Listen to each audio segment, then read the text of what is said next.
Hello friends, मैं Ramandeep Kaur passion maths YouTube channel में आपका स्वागत है। अपने टॉपिक चल रहा है डिटर्मिनेंट्स।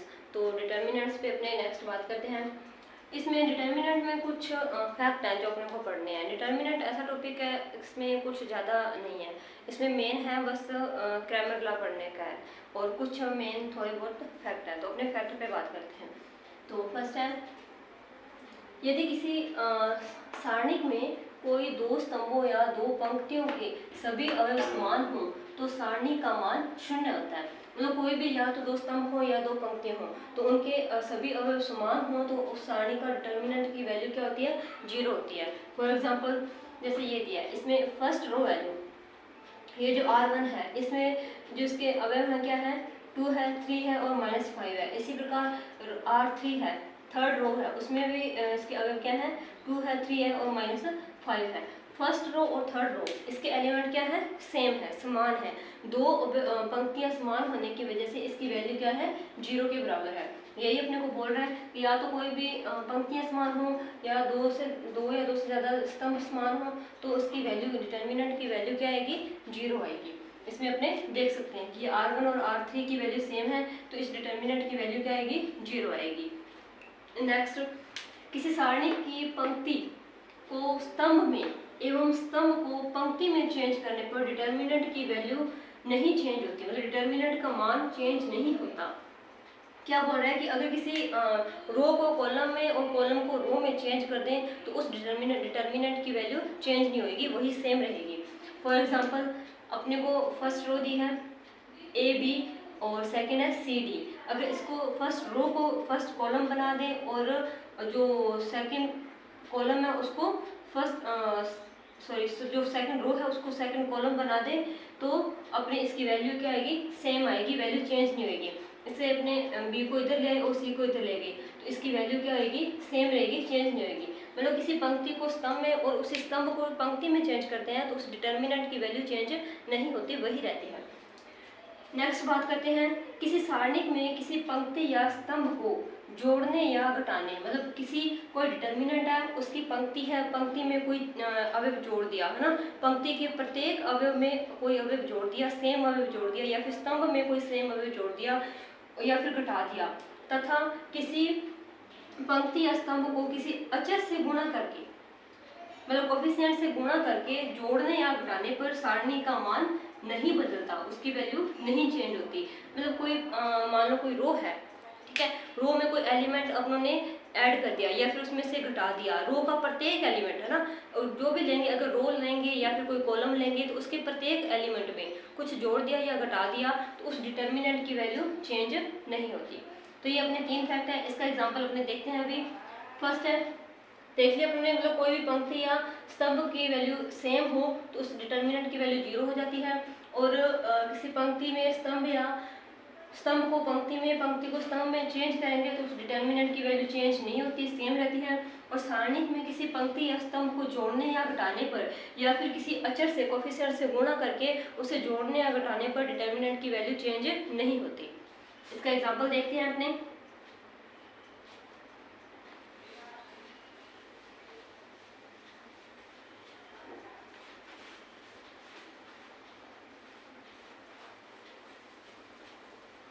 मेरी वीडियो थोड़ी फास्ट चल रही है क्योंकि मुझे नेटवर्क में थोड़ी दिक्कत होती है, इसीलिए थोड़ी फास्ट चल रही है।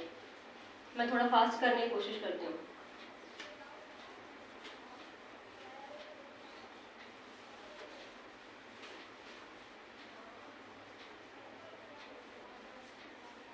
तो अपने लास्ट कॉन्सेप्ट क्या था कि किसी पंक्ति को या स्तंभ में कोई कुछ अवयव घटाने या जोड़ने या फिर उसमें अचर जोड़ के अचर से गुणा करके जोड़ने या घटाने पर डिटर्मिनेंट की वैल्यू चेंज नहीं होती।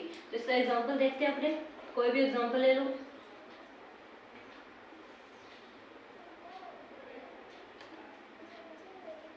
अपने 3 कोटि के ले लिया, A B C D E F और X Y Z, कुछ भी ले लो ना। तो अपनों ने क्या उठाया, मान लो अपनों ने R1 उठाया, ये R1 है तो R1 में क्या किया मैंने,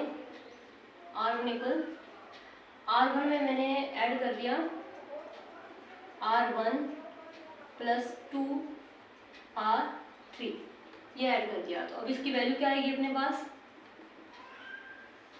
अब ये R1 है तो R1 में अपने को क्या चेंज करना है, R1 की जगह क्या आएगा R1 प्लस 2R3 अपने यहीं पे चेंज कर देते हैं। R1 क्या है A है तो A में क्या जोड़े R1 A ही खुद ही है प्लस 2R3 R3 क्या है ये है तो x जोड़ेंगे उसके साथ क्या अचर का गुणा करेंगे 2 का 2x। सेम इसी सेकंड में सेकंड कॉलम उठाएंगे तो R1 का करना है अपने को, R1 क्या है B plus 2R3 2y। Same third column में C लेंगे, R1 C खुद है प्लस 2R3 2z। बाकी सेम का सेम क्योंकि अपनों ने क्या चेंज किया, सिर्फ R1 में चेंज किया न कि R2 में न कि R3 में, तो R2 और R3 सेम रहेंगे। D E F X Y Z।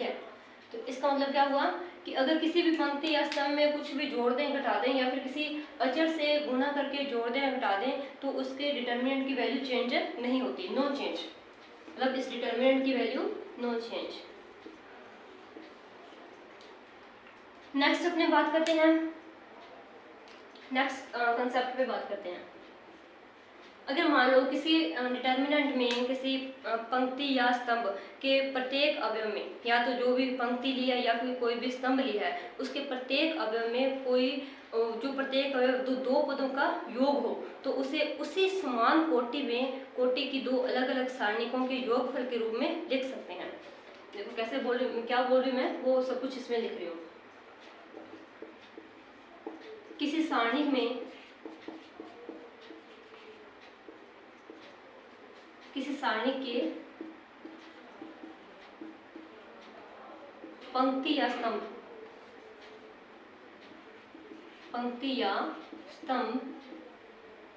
का प्रत्येक अवयव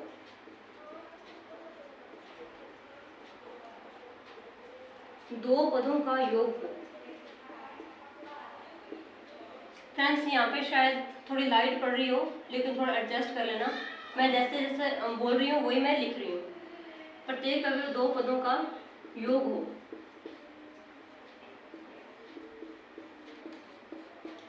तो उस सारणी को उसी कोटि की, जिस कोटि की सारणी है उसी कोटि की सारणिकों के योगफल के रूप में लिख सकते हैं।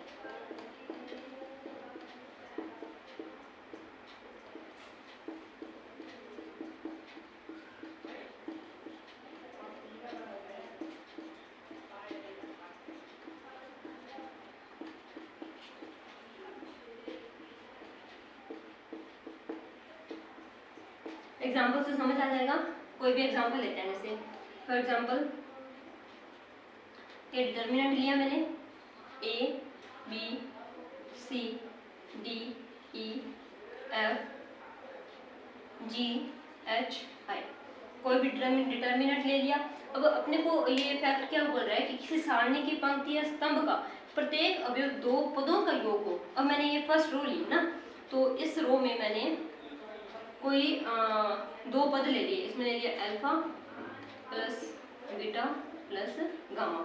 इस जो फर्स्ट रो है पहली पंक्ति है उसमें प्रत्येक पद में दो पद आ गए ना, ये इसमें दो पद हैं ए और अल्फा, इसमें भी दो पद हैं बी और बीटा, इसमें भी दो पद हैं सी और गामा। तो इसे अपने क्या लिख सकते हैं, उस सारणी को उसी कोटि की, मतलब ये तीन कोटि की सारणी का है तो अपने को तीन कोटि की आगे सारणी का लेना होगा, उसी उस सारणी को के योगफल के रूप में लिख सकते हैं। कैसे, अब इसको अलग अलग कर ले, पहले इसको कर लें ए, फिर ये अलग कर दिया बी सी, और बाकी second row third row same रहेगी D E F G H I plus ये लिखा ना उसी कोटि की सारणिकों के योगफल के रूप में। अब योग में क्या आएगा, अपने पास सेकंड एलिमेंट कौन सा बचेगा, अल्फा बीटा और गामा। तो अपने नेक्स्ट में क्या लिखेंगे, R1 में alpha beta and gamma, second और third row same D E F G H I. तो ये इसकी डिटर्मिनेंट की वैल्यू होगी। मतलब कोई भी पंक्ति है, स्तंभ है, उसका प्रत्येक अवयव दो पदों का योग है, तो उस सारणी को उसी कोटि की अलग अलग सारणियों के योगफल के रूप में लिख सकते हैं। समझ में आया? नेक्स्ट फैक्ट पे बात करते हैं अपने। देख लो फ्रेंड्स एक बार।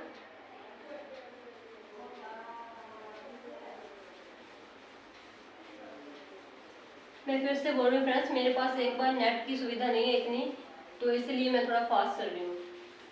जितनी ज़्यादा बड़ी वीडियो होती है उतना ही ज़्यादा नेट लेता है।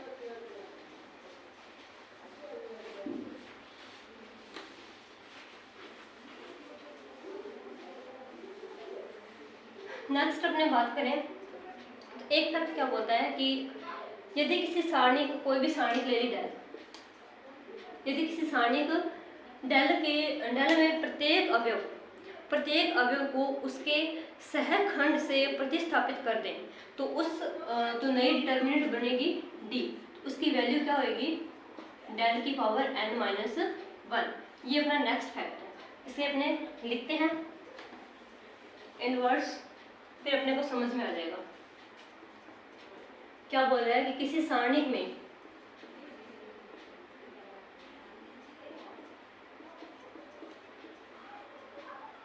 थोड़ा मैं इंक डालूं, बाद में फिर आपको दिखता नहीं ना।